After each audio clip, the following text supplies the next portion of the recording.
Hello दोस्तों, कैसे हैं आप लोग। मेरा नाम है अभिषेक सिक्का और मैं एक प्रोफेशनल ट्रेडर एंड इन्वेस्टर हूं और मैं आज आपको वेलकम करता हूं मेरी नई सीरीज में जर्नी ऑफ अ ट्रेडर। ये हमारा पहला सीजन है जिसमें हम कोशिश कर रहे हैं कि हम हर एक मेजर कंपोनेंट के बेसिक को यहाँ पे कवर करें, जो कि एक ट्रेडर के लिए जरूरी है समझना जब वो अपनी ट्रेडिंग जर्नी स्टार्ट करता है। इस सीजन में मैंने अपने स्टूडेंट को अराउंड 16 प्लस टॉपिक्स सिखाए हैं और हमने उन सब को रिकॉर्ड किया है। Every topic has a individual video और जो ये वीडियोस आपको स्ट्रक्चर्ड मैनर में मिलती रहेगी एवरी ऑल्टरनेट डेज। दोस्तों, ये जो हमारा पहला सीजन है बेसिक ऑफ स्टॉक मार्केट, ये एक बिगिनर लेवल के लिए है जो अपनी नई जर्नी स्टार्ट कर रहे हैं स्टॉक मार्केट में, जो बेसिक से समझना चाहते हैं। इसके बाद जो नेक्स्ट सीजन आएगा वो इंटरमीडिएट लेवल होगा जहाँ पे हम टेक्निकल एनालिसिस सीखेंगे, हम सीखेंगे कैंडलस्टिक पैटर्न को और समझेंगे ट्रेडिंग साइकोलॉजी को। And finally we will have the advance level में हम जानेंगे डेरिवेटिव्स को, फ्यूचर एंड ऑप्शंस को सीखेंगे और सीखेंगे कि हम उनके अराउंड कैसे स्ट्रेटजीज बिल्ड कर सकते हैं हर तरह की मार्केट कंडीशन में पैसा कमाने के लिए। तो जैसा कि मैं बोलता हूं दोस्तों, अगर आप भी तैयार हैं अपने फाइनेंशियल गोल्स अचीव करने के लिए, उस स्टेज पर पहुंचने के लिए जहां आप भी कह सकें I have freedom of time, I have freedom of money, so बने रहिए हमारे साथ। चलिए आज का वीडियो शुरू करते हैं।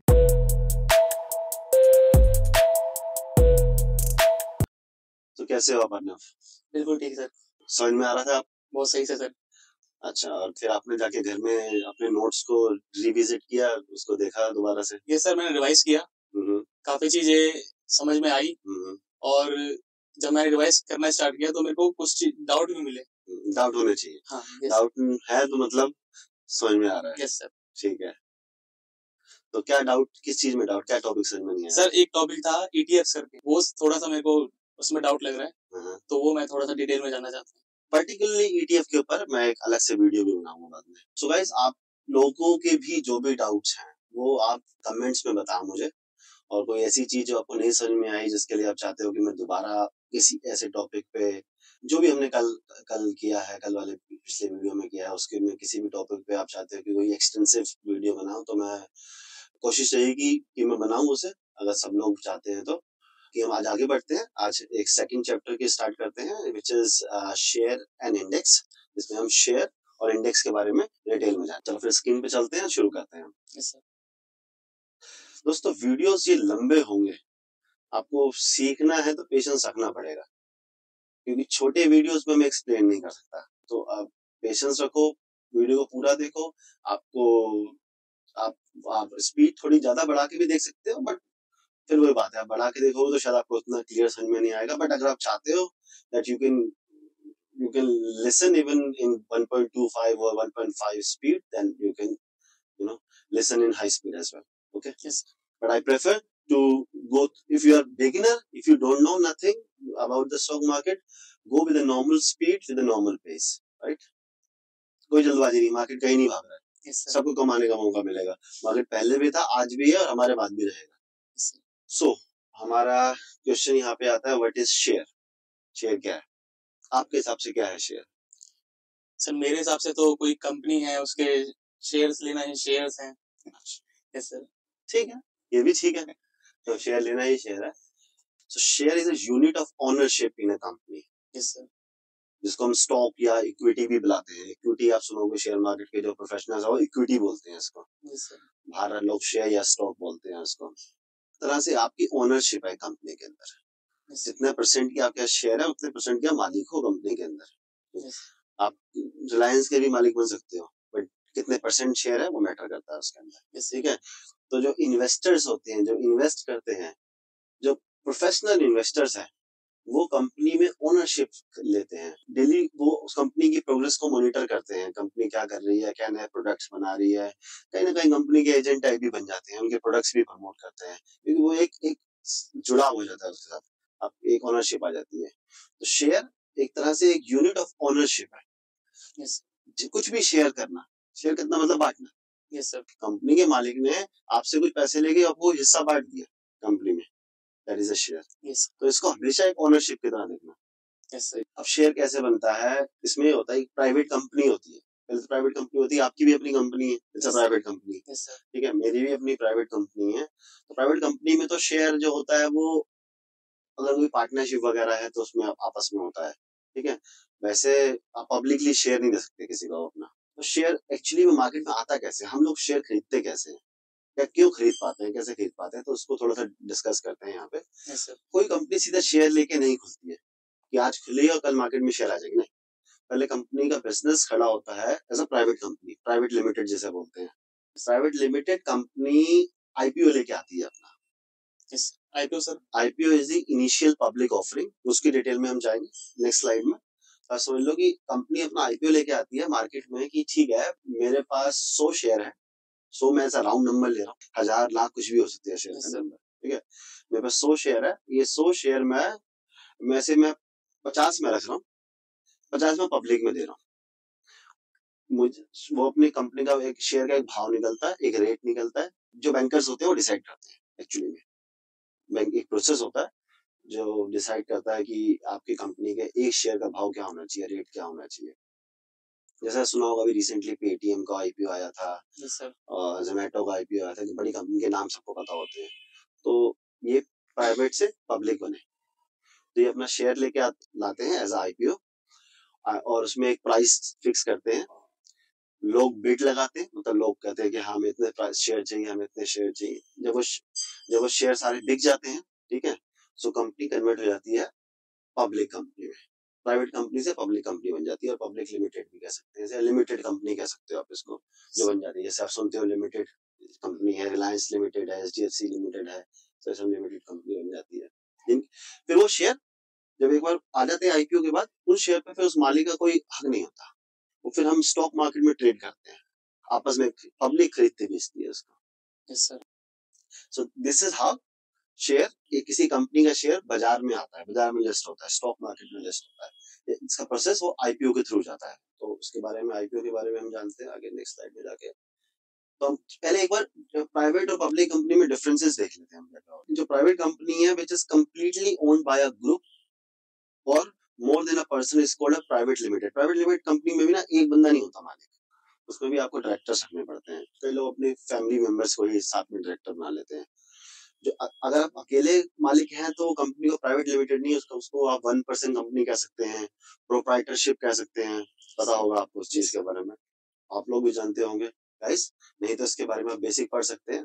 बट जब आप जब प्राइवेट कंपनी बनाते हैं, तो प्राइवेट लिमिटेड बनाते हैं, तो उसके लिए आपको एक से ज्यादा डायरेक्टर्स होते हैं उस कंपनी के। तो उसमें एक तरह से शेयर तो बढ़ जाता है, पब्लिकली नहीं होता, आपस में ही आपकी फैमिली, आपके फ्रेंड्स या जो आपके पार्टनर्स हैं उनके बीच में होता है। जबकि पब्लिक कंपनी में कंपनी अपने शेयर्स सेल कर देती है पब्लिक को, तभी वो पब्लिक लिमिटेड कंपनी बनती है। जब वो पब्लिकली शेयर कर देगी तो पब्लिक लिमिटेड हो गई। जो प्राइवेट कंपनी है वो उसके प्रमोटर्स, उसके ओनर से कंप्लीटली कंट्रोल्ड होती है। कुछ आप अपने डिसीजन ले सकते हैं अपनी कंपनी में, जैसे आपकी कंपनी है, आप कुछ भी चाहो उसमें कर सकते हो। नहीं आज छुट्टी कर दी, आज ये कर दिया, आज मैंने इतने हाई इन्वेस्ट कर दिए, या मैंने प्रॉफिट सारा अपने घर ले गया, कैश निकाल के पार्टी कर ली, कुछ भी कर सकते हो। Yes sir. लेकिन पब्लिक लिमिटेड कंपनी में ये नहीं हो सकता। अब आपने पब्लिक को हिस्सेदारी दी है, पब्लिक भी ओनर है, वो आपसे जवाब मांगेगी कि आप क्या कर रहे हो कंपनी में। तो पब्लिक लिमिटेड कंपनी में डिसीजन मैनेजमेंट लेती है, चुनिए मैनेजमेंट लेती है, बट जो हम शेयर होल्डर है, जो बड़े डिसीजन होते हैं वो उसके लिए वोटिंग्स होती है। और वोटिंग में अगर आपके एक शेयर भी है ना कंपनी का, तो भी आपको राइट है कि आप वोट कर सकते हो उसके अंदर, और आपका वोट गिना जाएगा। मोस्टली लोग पार्टिसिपेट नहीं करते गाइस, बट आपको करना चाहिए। आपने इन्वेस्ट किया किसी कंपनी में, तो कंपनी से जब भी कोई बड़ा डिसीजन होता है तो कंपनी से ईमेल आती है आपको, जहां आपका डीमेट अकाउंट है वहां से भी आती है ईमेल, इस बात पे वोटिंग होने वाली है, आप अपना पार्टिसिपेट कीजिए, अपना वोट दीजिए। सो वो वोट काउंट होने के बाद बड़े डिसीजन होते हैं, सीईओ चेंज करना है, या कुछ और मैनेजमेंट में कुछ नया प्लांट लगाना है, या फिर नए फंड रेस करने हैं, तो उन सब के लिए पब्लिक, एक मैनेजमेंट, पब्लिक और सरकार सेबी, वो भी इन्वॉल्व होती है। सो प्राइवेट कंपनीज है, इनको साल में एक बार ऑडिट कराना होता है अपना, कि हमने हमारे अकाउंट्स में कितना प्रॉफिट लॉस, क्या हमने कहाँ खर्च किया, क्या कमाया, क्या प्रॉफिट था। तो वो सब साल में एक बार करना होता है, वो भी वो उनका इंटरनल होता है, सीए के थ्रू कराते हैं, अपना इंटरनल होता है, उन्हें किसी को शो नहीं करना होता। जो पब्लिक लिमिटेड कंपनीज होती हैं उनमें हर 3 महीने में, एवरी क्वार्टर, आपको अपना ऑडिट करना होता है और पब्लिक को अपने रिजल्ट्स देने होते हैं। जैसे अब ये रिजल्ट सीजन अप्रैल में वीडियो बना रहे हैं, ये रिजल्ट सीजन है। हर क्वार्टर मतलब जनवरी फरवरी मार्च में क्या जो भी आपका बिजनेस हुआ है वो आपको पब्लिक को दिखाना है, पूरी डिटेल्स देनी है, आपके आगे प्लान्स क्या है वो भी बताने हैं, आपको कहाँ पे प्रॉफिट हुआ, कहाँ नुकसान हुआ, कितना किस चीज में प्रॉफिट हुआ, कितना कैश है आपके पास, आपके अकाउंट में, सब कुछ आपको बताना होता है, कितनी सैलरीज दी है आपने, सारी डिटेल आपको पब्लिक को कर देनी होती है एवरी क्वार्टर। और साल एक एनुअली भी होता है, जो भी अप्रैल अप्रैल में एनुअली है, ये पूरे हमारा आपको पता हो तो फाइनेंशियल ईयर चलता है वो मार्च से अप्रैल टू मार्च चलता है।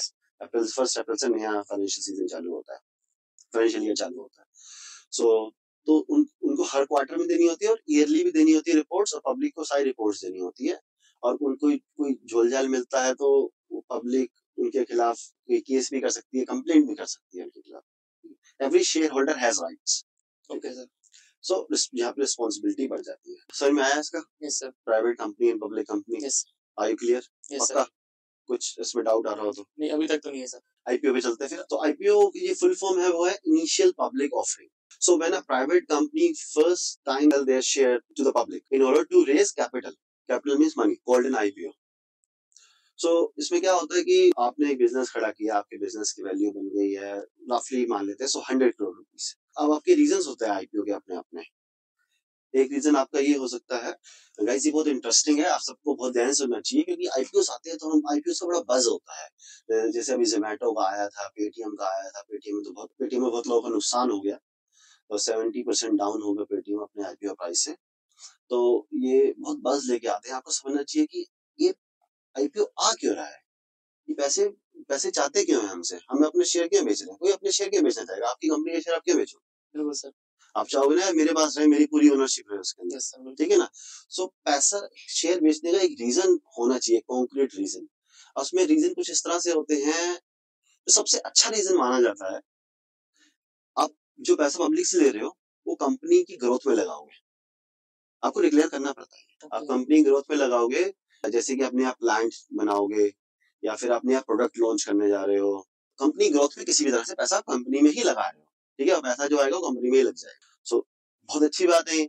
आप एक इन्वेस्टर को लगेगा ठीक है मेरा पैसा कंपनी में लग रहा है, मतलब कंपनी ग्रो करेगी। दूसरा रीजन होता है कई बार आपको डेट्स पे करने थे, अपने लोन्स पे करना था कंपनी ने ग्रो तो कर लिया, लेकिन लोन ले लेके काम किया उसने। हर किसी को लोन लेना पड़ता है कंपनी को बैंक से, और लोन ले लेके लोन्स बहुत बढ़ गए हैं, कंपनी कमाती तो है लेकिन ज्यादातर प्रॉफिट्स उसका इंटरेस्ट पे करने में चला जाता है, इंस्टॉलमेंट में।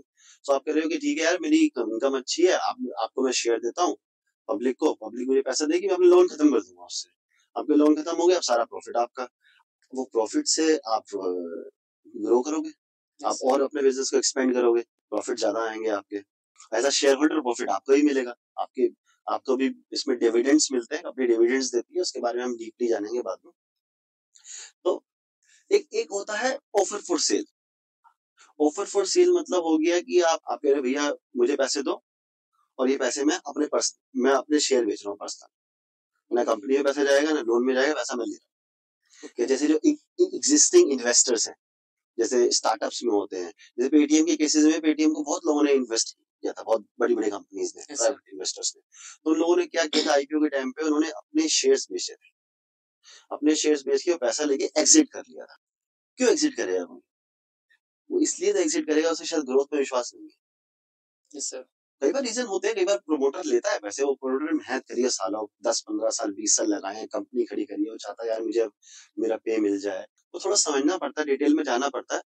बट अगर वो सारा पैसा लेके अपना एग्जिट ले रहे हैं, मतलब अपने शेयर्स बेच रहे हैं, कंपनी में कुछ पैसा कुछ नहीं लगा रहे, लोन नहीं पे कर रहे हैं, सो मतलब अच्छा नहीं है उसमें लगाना। मतलब बाकी आपकी अपनी एनालिसिस है, आपको करना चाहिए प्रॉपर एनालिसिस, कि ऐसा भी हो सकता है कुछ पैसा वो लोन पे कर रहा है, कुछ पैसे वो अपने लिए भी ले रहे हैं 5-10%, और कुछ पैसा वो ग्रोथ के लिए लगा रहे हैं। That is also a good thing.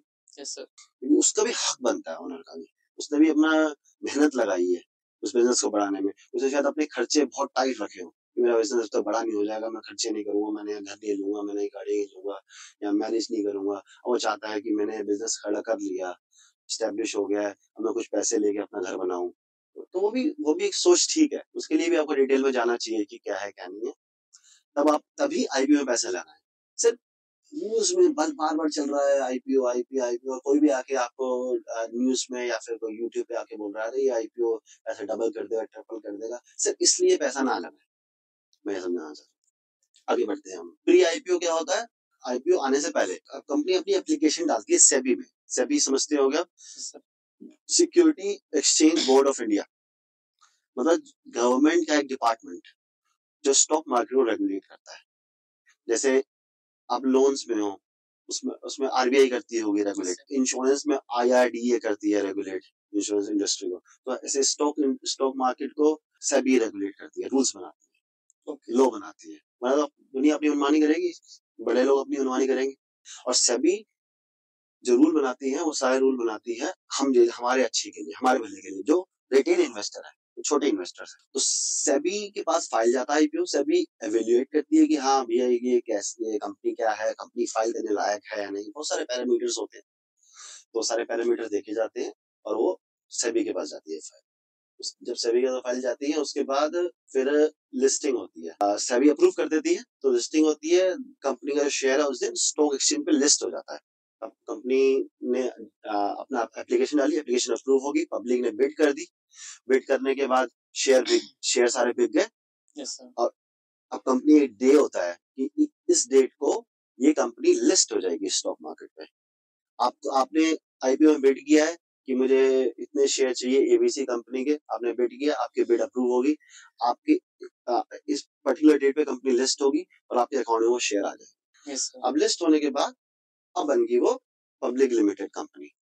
अब कंपनी के शेयर्स ट्रेड होंगे जैसे और शेयर्स ट्रेड होते हैं, पब्लिक आपस में खरीदेगी बेचेगी उन शेयर्स को। ओके, समझे इस प्रोसेस को आप? Yes sir. इसमें कोई डाउट आ रहा हो कहीं पे? यस सर, मेरे को प्री आईपीओ में जैसे आपने बताया कि प्री आईपीओ होता है, तो अगर हमें शेयर लेने हैं प्री आईपीओ में हम खरीद सकते हैं उसे? प्री आईपीओ में क्या होता है? प्री आईपीओ में एक्चुअली एप्लीकेशन डली है। प्री आईपीओ मतलब ये है कि एक तरह से सेबी से वो परमिशन ले रहे हैं कि हम अपना आईपीओ लेके आ रहे हैं। ठीक है, परमिशन मिल गई। सो उसकी परमिशन मिलने के बाद फिर पब्लिक उसमें बिड करती है। वो आप अपने ब्रोकर के थ्रू बिड कर सकते हो, मतलब उस टाइम सिर्फ बिड होती है, प्राइस ऊपर नीचे नहीं हो रहा होता। ओके, एक प्राइस बैंड होता है, मान लीजिए 102 से 105 ऐसा दे दिया जाता है आपको उसके बीच में बिड करनी होती है बस। वो जैसे आप शेयर्स का प्राइस देखते हो ऊपर नीचे हो रहा है, ऊपर नीचे नहीं होता है। फिर लिस्टिंग डे आता है, उस दिन प्राइस खुलता है, प्राइस ऊपर भी खुल सकता है नीचे भी खुल सकता है। Okay, yes. तो डिपेंड करता है कि मार्केट में कितनी डिमांड है उसकी, उस हिसाब से उसका प्राइस खुलता है। और लिस्टिंग डे होता है, और लिस्ट होने के बाद फिर प्राइस हर मिनट ऊपर नीचे जैसे जैसे डिमांड सप्लाई है वो फिर ट्रेड होता है। Any doubt? सर, अगर आईपीओ हम लिस्टिंग से पहले ले लेते हैं, जैसा कि आपने बताया कि लिस्टिंग से पहले लिया जाता है, लिस्टिंग से पहले ले लिया, तो इसमें रिस्क भी उतना ही होता होगा, क्योंकि आपने बताया कि अगर 100 रुपए का कोई शेयर है 102 का है और वो लिस्टिंग के बाद अगर 90 का हो जाता है तो उसमें तो फिर लॉस है हमारा। शेयर मार्केट में always there is a chance, हमेशा रहता है लॉस होने का। शेयर मार्केट एक सिक्के की तरह है, 50-50 प्रोबेबिलिटी हर चीज की। ओके सर, तो रिस्क तो लेके चलना पड़ता है। स्टॉक मार्केट मतलब रिस्क। यस सर, ठीक है, कुछ भी करोगे इसके अंदर रिस्क है, हर चीज में रिस्क है। वैसे तो हर चीज में रिस्क है, बट रिस्क को कैसे डिफाइन करता हूं मैं यहाँ पे, गाइस आप भी इसको चीज को ध्यान से सुनिएगा। Risk is when you do something you don't know. Swimming करना रिस्की है? Yes sir. आप स्विमिंग करते हो? Yes sir. आती है? थोड़ी थोड़ी आती है। कहाँ पे कर लेते हो? स्विमिंग पूल में ज्यादा 6 फीट तक, उसके बाद फिर हाथ चलना बंद। ठीक है, तो आपके 6 फीट तक रिस्क नहीं है। यस सर, क्योंकि वो आपको आती है। 6 फीट के बाद रिस्क है ना? Yes sir. तो जो चीज आपको आती है और आप समझ के कर रहे हो वहां रिस्क कम हो जाता है। ओके, अगर स्विमिंग नहीं आती तो मुझे स्विमिंग नहीं आती, मुझे रिस्क है, मुझे डूबना ही है। So risk is not knowing. अगर आपने अपने आईपीओ का पूरा ढंग से उसकी फाइल पढ़ी है, जो सेबी की फाइल होती है डीआरएचपी, पब्लिक को भी दी जाती है, वो भी पढ़ सकती है पूरा की क्या है कंपनी, क्या बिजनेस है, क्या कर रही है, क्या प्रोडक्ट है, क्या कमाई है, अकाउंट में कितने पैसे हैं, कितने नहीं, कितना लॉस है, कितना प्रॉफिट है, कितने एम्प्लॉय है, एवरीथिंग। Yes sir. मैनेजमेंट में कौन कौन है, उस मैनेजमेंट किसके ऊपर कोई केसेस तो नहीं चल रहे हैं, सब कुछ होता है। उसके बाद आप डिसीजन लो अपना, उसमें अपना लॉस कैलकुलेट करके चलो, कि यार इतना लॉस हो सकता है। वैसे तो कम चांसेस होते हैं अगर मार्केट बहुत बैड कंडीशन में है। वैसे आईपीओ तब आते हैं ना मार्केट बढ़ रही होती है, वो आईपीओ वालों को भी पता है यार बुरी हाथ में निकालेंगे तो हम ही डूबेंगे। Yes sir. तो ज्यादा आईपीओ अच्छे ही खुलते हैं, खुलने के बाद चाहे गिरने लग जाए तो इतना बड़ा रिस्क नहीं होता, बट रिस्क होता है। सो वो आपके एनालिसिस के ऊपर है। आप जाके पिछले 100 आईपीओ देखो कैसे हुए, देखो एवरेज निकालो कि मैक्सिमम कितना गिर सकता है, तो उस रिस्क के हिसाब से अप्लाई करो। Yes yes sir. आपको लगता है मैक्सिमम 50% गिरा है एक खुलने के बाद, सो आप सोच के चलो कि मेरा 50% डूब सकता है। ओके, ठीक है, पहले सोच के चलना पड़ेगा, सोच के चलना पड़ता है बस। ठीक है, 50% बढ़ गया तो क्या दिक्कत है, फिर तो प्रॉफिट हो गया। तो वो चीज है, तो अपना रिस्क कैलकुलेट करके चलो। मार्केट में रिस्क हमेशा है, make sure you calculate your risk, calculated risk लो और आपको उतना ही पैसा लगाओ जितना पैसा आप रिस्क लेने को तैयार हो। अब अपने कार की इंस्टॉलमेंट या फिर अपने बच्चों की स्कूल की फीस और ये सब चीजें आप शेयर मार्केट में ना ही लगाएं तो अच्छा। आपको पता है इंडेक्स क्या है? ये सर जैसा कि आपने बताया था लास्ट क्लास में, इंडेक्स बैंक निफ्टी, निफ्टी 50, इन्हें इंडेक्स कहते हैं। हम डेफिनेशन में जाते हैं इसके प्रॉपर। ओके, ठीक है। So an index is a statistical measure of the performance of a specific group of stock or stock market as a whole। एक तरह से वो मेजरमेंट है, वो मेजर करते हैं कि एक ग्रुप ऑफ स्टॉक मतलब industry, IT industry, banking industry या फिर पूरी मार्केट कैसे काम कर रही है, तो मेजर करने के लिए इंडेक्स बनाया जाता है। An index is usually constructed by selecting representative sample of stock that are listed on stock market such as national stock exchange.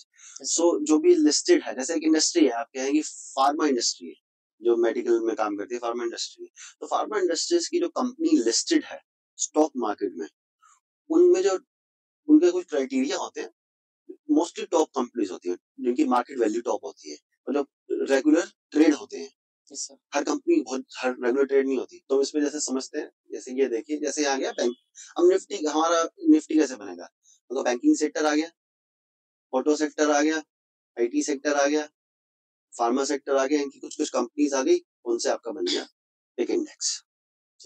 Nifty में सारे मेजर इंडस्ट्रीज है, हर इंडस्ट्री की रिप्रेजेंटेशन है वहां पे।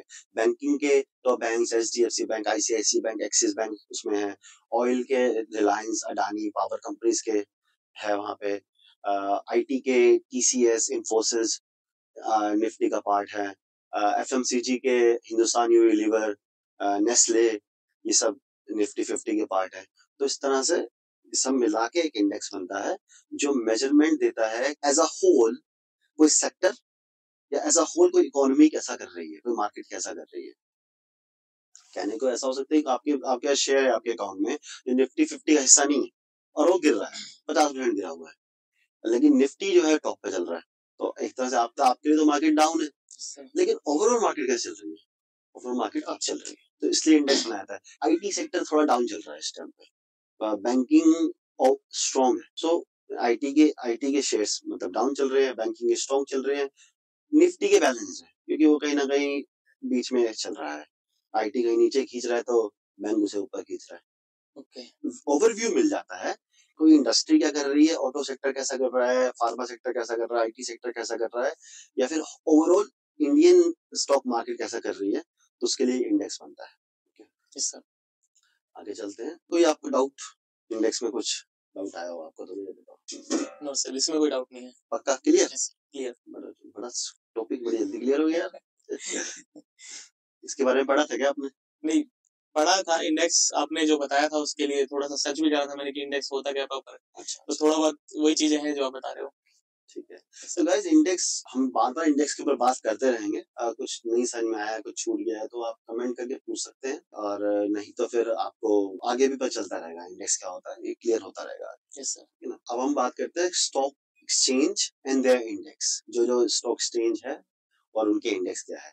जैसे हमारी मेजरली दो स्टॉक एक्सचेंज है, बॉम्बे स्टॉक एक्सचेंज और national stock exchange. Okay, Bombay which is BSE, we call BSE और we call NSE for National Stock Exchange। तो दो मेजर एक्सचेंज है। BSE पुरानी है, सबसे पुरानी है, NSE बाद में आई है। National stock exchange. BSE है, उसमें 6000 से ज्यादा कंपनियां लिस्टेड है। उन 6000 कंपनी में से 30 कंपनियां, only 30 companies form an index. 30 कंपनियों से एक इंडेक्स बनता है जिसे कहते हैं सेंसेक्स। सेंसेक्स का पूरा नाम है sensitive index. Sensitive index which is Sensex. Sir ये सेंसिटिव है, यही बता देता है कि क्या चल रहा है। तो जानना है कि मार्केट कैसे चल रही है, तो 6000 कंपनियों को कहाँ एनालाइज करोगे? Yes sir. नहीं पॉसिबल है ना। NSE पे कंपनीज 2000 प्लस कंपनीज है, उनमें से 50 कंपनीज को लेके निफ्टी 50 निफ्टी इंडेक्स है, ठीक है, जिसकी फुल फॉर्म है नेशनल स्टॉक एक्सचेंज 50 निफ्टी। ऐसे तो कोई ऐसे नहीं आती है ये फुल फॉर्म वगैरह, बट जानना अच्छी बात है, पता होना चाहिए। अब हम देखते हैं इम्पोर्टेंस ऑफ इंडेक्स। इंडेक्स की इम्पोर्टेंस क्या, क्यों बनाया गया है और इतना लोग फॉलो करते हैं। तो न्यूज में देखोगे, मार्केट में देखोगे तो इंडेक्स की ही बात होती है कि क्या चल रहा है। इंडेक्स सबसे ऊपर तो निफ्टी ने आज ये किया, सेंसेक्स ने ये किया, बैंक निफ्टी ने ये किया, मोस्टली टॉप पे ये बात चलती है। और ट्रेडर्स फेवरेट भी होते हैं। ज्यादा प्रोफेशनल ट्रेडर्स इंडेक्स में काम करते हैं, शेयर्स में कम काम करते हैं। मैं भी अपना बताऊं तो मैं प्रॉपरली इंडेक्स में ही काम करता हूँ, जो ट्रेड करता हूँ। हार्डली शेयर्स में ट्रेड करता हूँ। रिफ्लेक्शन ऑफ इकोनॉमी इंडेक्स का काम है। So by looking at index we can make a informed opinion about the country's economy. हमारा अगर इंडेक्स परफॉर्म कर रहा है, अच्छा चल रहा है, हायर हाई जा रहा है, बढ़ता जा रहा है, तो मतलब हमें लगता है कि हाया इंडिया ग्रो कर रहा है। yes, हमारा इंडेक्स ग्रो तब करता है जब इंडिया के पैसे के साथ साथ फॉरेन का पैसा भी आता है।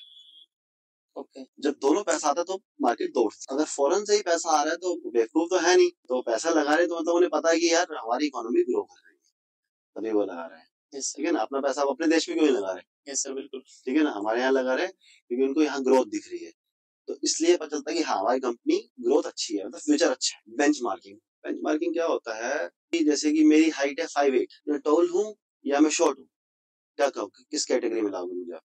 एवरेज मानेंगे। एवरेज मानेंगे। क्यों एवरेज माना आपने मुझे? क्योंकि टॉल तो बिल्कुल ही मतलब एक एवरेज हाइट होती है 5'7", 5'8", उसके बाद टॉल जो होती है 6 फीट के ऊपर। आप कंपेयर कर रहे हो? Yes sir. कि आप किसी से आप एक बेंचमार्क मानते हो कि टॉल वो हो गया 6 फुट के ऊपर ही है। Yes sir. ठीक है, 6 फीट आपके लिए उसकी वो हो गई। और शॉर्ट वो हो गया जो 5'5", 5'6" से नीचे है, एवरेज इंडियन हाइट। तो इसी तरह से हम दूसरी एसेट क्लास के लिए, जैसे हम कहते हैं गोल्ड बढ़ रहा है, अब गोल्ड इस साल 10% बढ़ा है, हम मान लेते हैं। yes, तो अच्छा रिटर्न है या बैड रिटर्न है, कैसे मानोगे? 10% बढ़ा है तो अच्छा रिटर्न है। हम इसको इस तरह से देखेंगे, निफ्टी ने क्या किया? yes, निफ्टी अगर 15% बढ़ा है तो क्या अच्छा रिटर्न हो गया यार, वहां तो 15% पैसा मिल गया, या 10% ही मिला। कंपैरिजन हो गया, बेंचमार्किंग हो गई। yes, ठीक है ना, इंडेक्स से। उस तरह से सिर्फ गोल्ड नहीं, शेयर्स भी। आपको शेयर ले रखा है, ठीक है, आपने एक पोर्टफोलियो बना रखा है, 20 शेयर, 10 शेयर, 5 शेयर का आपका एक पोर्टफोलियो है। इसको डिटेल में डिस्कस करते हैं। बेंचमार्किंग को बहुत इंपॉर्टेंट है। अपना कोई आप लोगों ने कोई शेयर ले रखा है या फिर 5 6 10 शेयर ले रखे हैं, अब आप उसमें रिटर्न नेगेटिव आया, पॉजिटिव आया, मान लीजिए नेगेटिव आया है, ठीक है, 5% 10% नेगेटिव में आया है, तो आप कैसे मानोगे यार कि यार ये नेगेटिव बुरा है या अच्छा है? सिर्फ नेगेटिव इसका मतलब बुरा नहीं है।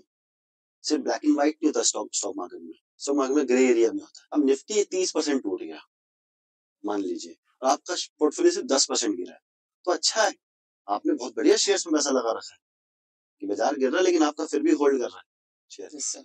दूसरी तरफ अगर आपका पोर्टफोलियो 10% बढ़ा है और निफ्टी 15-20% बढ़ा है, ओवरऑल पोर्टफोलियो आपका कम बढ़ा है, तो आपको लगना चाहिए नहीं यार कहीं ना कहीं तो कमी है, बाजार तो तेज जा रहा है, मेरे स्टॉक नहीं चल रहे हैं।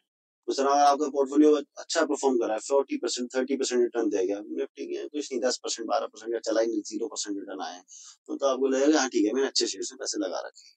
इसी तरह म्यूचुअल फंड्स कैसे देखे जाते हैं? म्यूचुअल फंड्स की जो परफॉर्मेंस है उनको मेजर करते हैं कि क्या उन्होंने इंडेक्स को बीट किया है। जो टारगेट होता है मोस्ट म्यूचुअल फंड का, इंडेक्स को बीट करना होता है, निफ्टी 50 के रिटर्न्स को बीट करना होता है। ठीक है, हम जानेंगे आगे। Index investing is the best investing.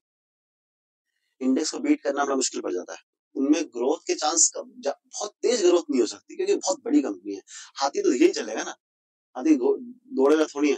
ठीक है, सो हाथी है सारे 50 के 50, वो स्लो ही चलेंगे लेकिन चलेंगे, तो स्ट्रॉन्ग है, वो टफ है। Index fund best investment option for retail investor, हम लोगों के लिए क्योंकि हम लोग शेयर, हमें नहीं पता क्या चल रहा है किसी कंपनी के अंदर। न्यूज में आ रहा है कंपनी चल रही है, पता नहीं, हम जहां हम खरीद रहे हैं शेयर बढ़ रहा है, वहां कोई और बेच रहा होगा, कोई बेच रहा है तभी तो हम खरीद रहे हैं। Yes sir. तो ऐसा भी हो सकता है कि बड़े लोग एग्जिट कर रहे हैं प्रॉफिट लेके, और हम खरीदते जा रहे हैं, अरे बढ़ रहा है शेयर की, बहुत नाम हो गया, ये हो गया, हम फंस सकते हैं। दूसरा, किसी कंपनी में अंदर कोई फ्रॉड चल रहा हो, हमें पता ही ना हो, सुबह न्यूज आई, आपने सुना होगा रातों रात क्रैश हो गए, यस बैंक का बुरा हाल हुआ था, सत्यम का सब जानते हैं, सत्यम कंप्यूटर्स का बड़ा हाल हुआ था, रिलायंस कम्युनिकेशन, अनिल अंबानी कंपनी, सोचो अंबानी का फैमिली, मेरे पास भी शेयर था उसका, तो रिलायंस कम्युनिकेशन डूब गया, इतनी बड़ी कंपनी डूब गई। तो अगर आप नहीं कर सकते हो, वो टॉलरेट भी नहीं कर सकते, तो इंडेक्स में इन्वेस्ट करना सबसे बढ़िया है। और इंडेक्स में कैसे इन्वेस्ट कर सकते हैं? निफ्टी बैंक निफ्टी आईटी सब हो सकता है, एफएमसीजी सब हो सकता है। लेकिन कैसे कर सकते हैं? उसके लिए क्या प्रोडक्ट है हमारे पास मार्केट में? ETFs, index as a share, और आप म्यूचुअल फंड में भी जा सकते हैं। म्यूचुअल फंड में भी आप इन्वेस्ट कर सकते हैं, वो भी इंडेक्स फंड होते हैं, इंडेक्स फंड में इन्वेस्ट कर सकते हैं आप। अगर रिटेल आदमी है, हम जैसा आदमी, आप जैसे आप सीख रहे हो, आप जाते हैं सीखते सीखते कुछ इन्वेस्ट भी कर लो, तो इंडेक्स में इन्वेस्ट करो। जब समझ में आ जाए तो फिर अपना शेयर्स खरीदना बेचना कोई दिक्कत नहीं है, इसको भी इन्वेस्ट कर लेना, 3-4 साल रुक जाओ, ठीक है, समझ लो। अभी करने के लिए, रिटेल इन्वेस्टर के लिए, एक जॉब करने बिजनेस करने वाले बंदे के लिए बेस्ट है इंडेक्स। हेजिंग, ये अपने आप में पूरा टॉपिक है हेजिंग, मैं अभी शॉर्ट में समझाऊंगा, समझने की कोशिश करना, वरना हम आगे इसको क्लियर भी करेंगे। मेजरली ऑप्शंस हेजिंग के लिए बने थे, अब ट्रेड होते हैं बहुत फ्रीक्वेंटली, बट उनका मेन रीजन हेजिंग ही था। गाइस, आज थोड़ा सा फेस्टिवल डे है, तो आपको पीछे से कुछ साउंड आ रहा होगा, ये टेंपल में का साउंड है, so please bear with it, और फोकस हमारे पर करें उस पर नहीं। तो हेजिंग समझ में आया आपको? ये सर थोड़ा बहुत आया है, लेकिन जैसा कि आपने बताया हेजिंग एक अपने आप में टॉपिक है, तो थोड़ा सा टाइम लगेगा। अब निफ्टी से एग्जांपल ले लेते हैं। सोचिए कि निफ्टी इस टाइम 18,000 रुपए है, आपने 18,000 पे निफ्टी खरीद लिया, और 18,500 का कॉल ऑप्शन बेच दिया। अभी आपने ऑप्शन स्टडी नहीं किया, ठीक है, फिर भी आपको पता होगा क्योंकि आपने ऑप्शन ट्रेड किया है पहले। जिन लोगों ने ऑप्शन ट्रेड कर रखा है, जो समझ सकते हैं, नहीं ट्रेड किया, डोंट वरी, वो आगे हम क्लियर करते हैं। जो सेल करता है उसको प्रीमियम मिलता है। अगर मार्केट 18,000 रुपये रह गई पूरे साल, तो आपको प्रॉफिट आया नहीं इस साल, आपने निफ्टी खरीद रखा है, लेकिन आपने ऑप्शन सेल किया 18,500 का, उसका प्रीमियम आपका प्रॉफिट बन जाएगा, जो 500 होगा वो हमारा प्रॉफिट आ जाएगा, क्योंकि मार्केट वहां गई नहीं। इनकेस मार्केट 18,500 पहुंच गई, तब भी वो ऑप्शन जीरो हो जाएगा, क्योंकि ऑप्शन जीरो हो जाता है, और आपको 500 मिल गया, और 18,500 का वो भी प्रॉफिट हो गया। मार्केट नीचे गिर गई, 17,500 आ गई या 17,000 आ गई, तो जो नुकसान हुआ है वो कुछ ना कुछ आपके ऑप्शन प्रीमियम से कवर हो जाएगा, प्रीमियम मिल जाएगा जो आपने सेल किया ऑप्शन। मार्केट नीचे चली गई है, 1,000 रुपए का नुकसान हुआ है, लेकिन वहां 500 का फायदा हो गया, तो आपका नुकसान कम हो गया, 500 रुपए का नुकसान रह गया। यस सर, तो इस तरह से काम होता है। बाकी इसमें काफी डिटेल में जाएंगे, बट आप ये समझ लो कि इंडेक्स जो है वो हेजिंग के लिए बहुत ज्यादा यूज किया जाता है। कैसे यूज किया जाता है, क्या टेक्निकलिटी है, उसके क्या तरीके हैं, वो मैं आपको डिटेल में बाद में बताऊंगा। यस सर, ठीक है। सो हमारा ये चैप्टर आज खत्म होता है यहाँ पे, शेयर और इंडेक्स के बारे में। और इसके बारे में, इसमें से इस टॉपिक में आपको क्या समझ में आ गया, क्या समझ में नहीं आया, कुछ भी समझ में ना आया तो आप मुझे पूछ सकते हो, अपने नोट्स से गो थ्रू करके पूछ सकते हो। बस बेसिक था ये शेयर्स के बारे में, शेयर्स क्या होता है जानना बहुत जरूरी है। शेयर क्या है, कंपनीज कैसे अपने मार्केट में शेयर लेके आती है, किस तरह से वो लिस्ट होती है, कैसे आप आईपीओ को जज कर सकते हैं, क्या रीजंस होते हैं आईपीओ में आने के। फिर इंडेक्स क्या है, इंडेक्स अपने आप में बहुत वास्ट सब्जेक्ट है, हम जैसे जैसे आगे बढ़ेंगे इंडेक्स को और जानेंगे, इंडेक्स के बेनिफिट्स को जानेंगे, कुछ डिसएडवांटेज भी हैं उसको भी जानेंगे अभी। लेकिन आपको जो समझाया है इसमें कुछ भी ना समझ में आया हो जो भी इस टॉपिक में, आप मुझे कमेंट करके जरूर बताइए। Bye bye, see you. तो दोस्तों, कैसा लगा आपको हमारा ये प्रयास, कैसी लगी हमारी वीडियो, कमेंट करके जरूर बताएं।